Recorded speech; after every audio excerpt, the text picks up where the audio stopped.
Hello，大家好。我呢隻貓，幾個月前患咗甲亢，可能好多養貓嘅人咧都唔知係咩嚟嘅。其實甲亢咧，即係話佢哋身體嘅一種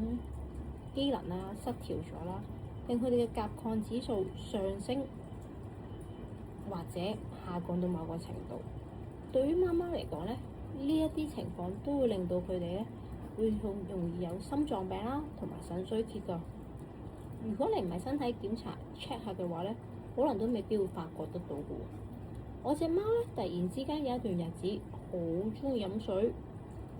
同埋成日去廁所，仲有個好得意嘅特徵就係特別黏人，好似而家咁。咁我見佢好奇怪喎，咁我就突然之間咧就決定幫佢去身體檢查 check 下啦。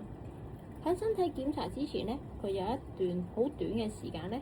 由屙軟便啦，同埋咧有少少嘅嘔吐，我就最初以為咧佢患咗腸胃炎。如果唔係一驗，先知道原來隻貓貓係患咗甲亢。而家要長期食藥，每日食1粒至半粒。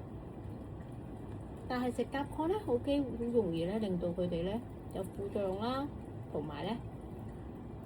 可能會導致到佢哋會有心臟啦，同埋腎衰竭，需要長期身體檢查，睇住佢嘅指數，睇住佢哋㗎。所以咧，咁多位貓奴，當你隻貓突然之間特別黏人，特別鍾意飲水，或者特別可能鍾意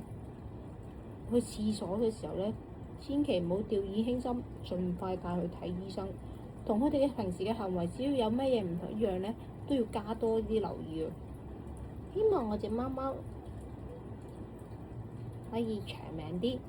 雖然食甲亢咧，未必會即時有一啲乜嘢嘅身體影響到，但係長期食甲亢藥咧，真係會影響佢哋嘅心同腎，所以咧要定時帶佢去身體檢查，以防萬一佢哋腎衰竭以及心臟病㗎。所以大家千祈要睇住你哋隻貓主人咯〜